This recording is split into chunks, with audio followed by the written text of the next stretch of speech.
ये कहानी है दो दोस्तों की और उनकी दोस्ती की शुरुआत हुई थी अभी कुछ दिन पहले हॉस्पिटल के कमरे से, जहां पर वो दोनों एडमिट थे। तो दोनों में से जो एक था उसको अभी कुछ दिन पहले एक पैरालिसिस का अटैक आया था, जिसकी वजह से गर्दन के नीचे की उसकी पूरी बॉडी पैरालाइज हो गई थी और वो अपनी एक उंगली तक नहीं हिला सकता था।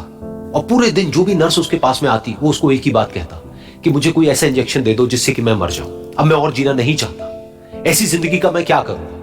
तो उसका जो दोस्त था उस कमरे में, क्योंकि वो चल फिर सकता था, तो रोज सुबह और रोज शाम को उस कमरे में एक खिड़की थी, उसके पास में जाकर के खड़ा हो जाता और अपने दोस्त को बताता कि उस खिड़की के बाहर क्या चल रहा है।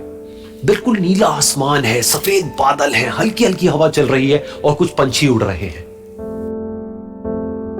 एक बहुत ही सुंदर बीच है जहां पर कुछ बच्चे मिट्टी के घरौंदे बना रहे हैं।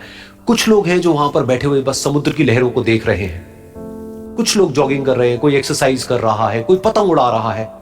वहां पर एक आइसक्रीम की स्टॉल है जहां पर कुछ लोग आकर के आइसक्रीम खा रहे हैं। और सनसेट के टाइम पे जो पानी है वो पूरा गोल्डन हो जाता है और चमकने लगता है।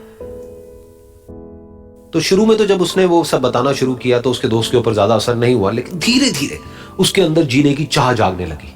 अब वो सुबह का इंतजार करने लगा कि जल्दी से सुबह हो और मेरा दोस्त मुझे बताए कि आज यहां पर क्या हो रहा है। कुछ दिन तक ऐसे ही चलता रहा। फिर एक दिन जब वो सुबह उठा तो उसने देखा कि सामने वाला बेड खाली है। फिर उसने नर्स को बुलाया और उससे पूछा कि क्या वो डिस्चार्ज हो गया है। तो नर्स ने कहा कि आपको तो उन्होंने बताया होगा, उनके पास कुछ ही दिन बाकी थे और कल रात को ही उनकी डेथ हो गई है।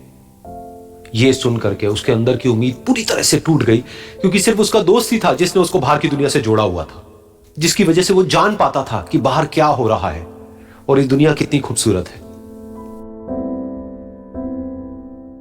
तो कुछ दिन तक तो वो रोता रहा और उसने जीने की चाह छोड़ दी।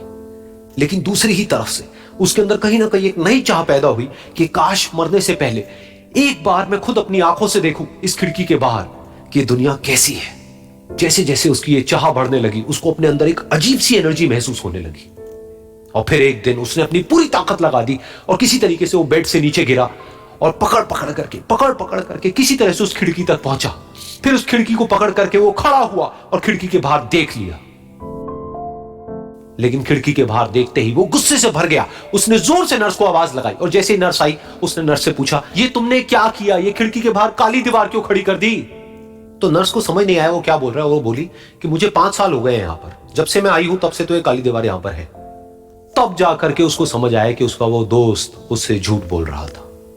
और उसने नर्स से पूछा, अगर ये काली दीवार पिछले 5 साल से यहां पर है तो मेरे दोस्त ने मुझसे झूठ क्यों कहा। तो नर्स थोड़ा सा मुस्कुराई और बोली कि मैं ये तो नहीं जानती कि उन्होंने आपसे झूठ क्यों कहा, लेकिन मैं इतना जरूर जानती हूं कि जो भी कुछ उन्होंने आपसे कहा उसी वजह से आप अभी अपने पैरों पर खड़े हैं। तो इस कहानी से हमको यह सीखने को मिलता है कि जो हमारे शब्द हैं, जो हमारे वर्ड्स हैं, जो हम अपने मुंह से बाहर निकालते हैं, उसमें इतनी पावर है जिसकी कोई हद नहीं है। वो किसी आदमी को गिरा भी सकते हैं और उसको उठा भी सकते हैं। तो अब आपके ऊपर है कि आप अपनी इस पावर को यूज करते हो या मिस यूज करते हो।